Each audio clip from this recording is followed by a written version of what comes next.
So we're going to be looking at Brezhnev's foreign policy. We've looked at the domestic, we've looked at some of what was happening politically, and we've looked at what was happening economically. Now, all of these things kind of work together, right? Because the domestic situation sometimes will influence what happens in foreign policy, and then there will be feedback again. And so as we talk about the foreign policy and the different aspects, try to see the connections and see how what is happening in outside of the Soviet Union is going to be influencing some of the domestic policies.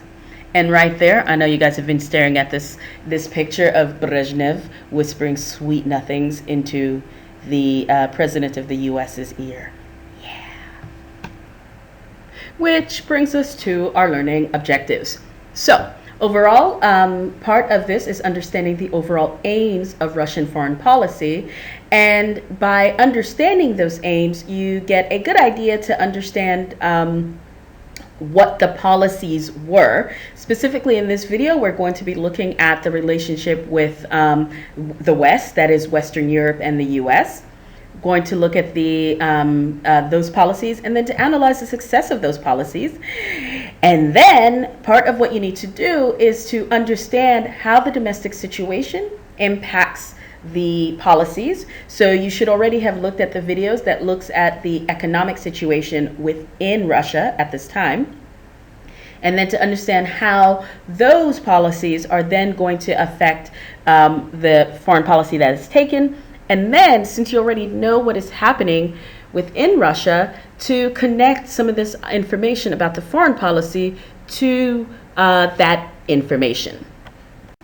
This is a timeline of the highlights, if you will, of foreign policy under Brezhnev. I'm not going to discuss this timeline. What I would recommend that you do is take a screenshot and paste that into your notes. We will talk about a number of these things in there, but kind of giving you an overview of what was happening during this era. Overall, the driving force behind the foreign policy of Brezhnev's regime is that of security. And we've been talking about security because it has been an important part of the foreign policy of the Soviet Union since Stalin. And this thread is going to continue. And there are two things that are going to be really utmost in sort of like holding up that security. One is maintaining that buffer zone of Eastern Europe, and this is going to drive the actions and reactions in Eastern Europe during this time period. And another is maintaining a healthy relationship with the West, a calm relationship, one of like a mutual, you're okay, I'm okay, you're okay, no need to fight. But that is going to come under threat because there will be issues with Afghanistan. As you will see later on, there is very valid reasons for the Soviet Union to get involved in Afghanistan, but their involvement in Afghanistan is going to upset the apple cart in some ways and is going to strain the relationship with the US and other countries in Western Europe. And we're also going to have a second Cold War that basically is going to put an end to that sort of detente that Russia had been enjoying for a while with the US, which we'll talk about a little bit later on. And all of these things are going to seriously impact the Union to the ability of the Soviet Union to address its domestic, political, and economic problems. And so the political econ problems that we've spoken about, we're going to see some of the influences here in this foreign policy. All right, so now we're going to have a chat about Soviet relations with the West. One of the things that you really have to do here is we're going to be skipping around quite a bit chronologically because we're just focusing on the relationship with the US and Western Europe. And other videos will be discussing relationships with Eastern Europe as well as the rest of the world. So it's really important that you go and you look at that timeline, you create a timeline and slot it all in space in the correct time so that you can keep everything together. But before we get started talking about the various foreign policies, we're going to start with a little bit of historiography. And the reasons for this are, well, manyfold, but I'm really going to give you one because, I can't count. So I don't even know what many means. So one of the things about this piece of historiography is that it's really good for you to see it at the beginning so that you now use it as a lens through which to view the items that we will be discussing. So it gives you an entree into the analysis. So as the rest proceeds, use it. Please, please, use it. Let's begin. According to Keynes, the Soviets craved respect and wanted to be treated as equals by the Americans. It was obviously easier to achieve prestige by building up military strength than by creating a modern, vibrant economy able to take care of the needs of the people. During the early decades, a major source of strength of Soviet foreign policy had been its ideological appeal. But in the age of real existing socialism, an assertive foreign policy could only be based on military power. One of the important aspects of this relationship between the US and the USSR is this idea of détente, or a relaxing of the tensions and an ease in the relationships. And détente is a continuation of the policies of Khrushchev, one, of the thaw, and two, of peaceful coexistence. And so at this time, you have Kosygin working to improve the relations between the two states. One of the things to remember is that Kosygin was the premier of the country up until around the mid-70s, when Brezhnev has enough power and sort of like marginalizes him and reduces his role. This is when Brezhnev takes both the general secretary position as well as the premier position. And so Kosygin was the one who was largely involved in a lot of the foreign relations at this time. But Brezhnev also wanted to improve relationship with the West as well. So for a while, they both worked in concert. And in a way, you can look at the change that happened in this relationship with the West, having to do with once Kosygin was out. Now, as you know, Kosygin and Brezhnev had different ideas as to the direction of the country. Kosygin was one of reforms, and Brezhnev was one of stability. So, you see how it goes. Now, the reasons why both of these guys wanted a détente, an improvement of the relationship with the West, is because of this arms race. Now, as we've said previously, the American economy is better able to support this arms race. And for a very long time, the Soviet Union was able to maintain, that is, tit for tat. But we know that during this time period, the economy is suffering, and they have all of these responsibilities that they need to maintain. By reducing the pace of the arms race, then that means that they can take the money that is being invested in the military-industrial complex and invest it into other parts of the economy and improve the lives of people. The other thing is that by this détente, then it allows the Soviet Union to have access to Western technology and Western research. And this actually, you guys, is the beginning of the internet, because to get around the Cold War tensions, research centers and universities on both sides of the world would communicate with each other via the internet. And so that is where it originally comes from. A little bit of extra knowing. And this would help, access to Western tech would help prevent the Soviet Union from falling behind. and Western technology with more modernized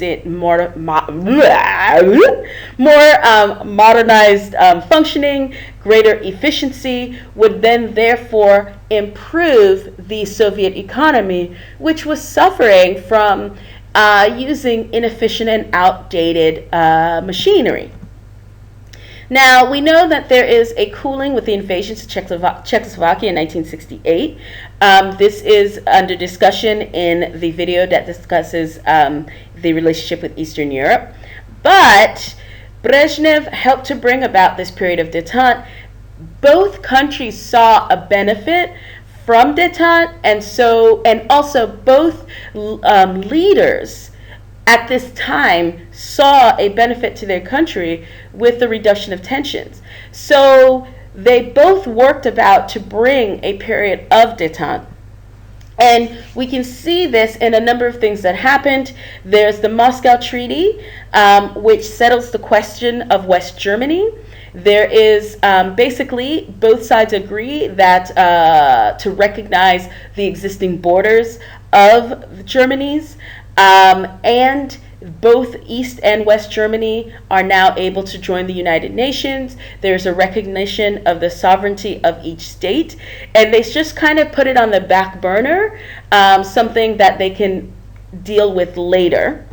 And then in 1972, there was also an agreement on the fate of Berlin, and this was signed by the four allied powers of the Soviet Union, the US, France, and Britain. And basically, they don't really discuss Berlin. They talk about the area under question because this is a resolution to the problems that they'd been having with Berlin from 47 basically to 62. And so the idea here is that it normalized relations. It created some ways that allowed people in East Germany to be able to visit people in West Germany, that is their families. Now, of course, there has to be, some sort of red tape, bureaucracy, government involvement in this. But it also allowed for increased trade, increased communication in terms of the arts and things like this. And so many people say that this agreement helped pave the way for the eventual reunification of the Germanys. In August 1973, there was a meeting, the Conference on Security and Cooperation in Europe. It was held in Finland because they were neutral, and that was the role that they were playing. It was pushed for by the Soviet Union, called at the behest of the Soviet Union to sort of reconfirm their control of Eastern Europe. And Western Europe saw this as a way to help reduce tensions within Europe and a way to help guarantee the humanitarian concerns for people living in Eastern Europe. And the ultimate result of this is going to be the Helsinki Accord, which we will talk about a little bit later. The other thing that happens is, as part of this détente, you have increasing trade deals between the U.S. and Western Europe with the Soviet bloc countries.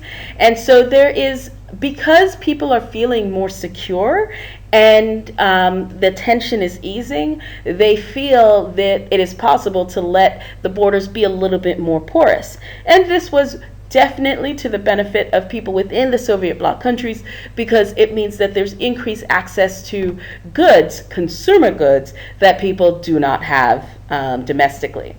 However, this period of détente ends basically in December 1978, really beginning with the Soviet invasion of Afghanistan, which we'll talk about a little bit later. And now you have an increase in arms spending in the U.S., and there is no further ratification of the SALT II conference, which was to further discuss arms limitation. And this is the beginning of the Second Cold War. So the period of détente ends in 78. And also, this period of détente ends during the time when Brezhnev has limited Kosygyn's participation in international relations. So in 1975, 35 states met to discuss security in Europe. Now, in addition to talking about security, they also talked about increasing trade, reducing tensions in Europe, and finally to discuss some human rights issues. And there was the signing of the Helsinki Accords in 1975, and Brezhnev signed on. And the Helsinki Accords called for respect for human rights and civil liberties. So the government recognizes that these things exist and that they should respect them. Religious freedom and expression, full freedom for ethnic minorities, and the recognition and agreement to preserve the universal human rights. Now, you and I both know that really, Brezhnev was having some problems with this. And they signed on to it. And this is going to be a problem for the government later on, because this gives the people within the country a stick to use to beat the government with. So there's going to be a lot of agitation by Russian dissidents and human rights activists pushing the government to respect this treaty, essentially, that they had signed. You made a promise, now you best fulfill it. One of the most important aspects of this detente was this attempt at reducing arms on both sides. And as you know, arms reduction has been something that the world has been working on ever since the end of World War I.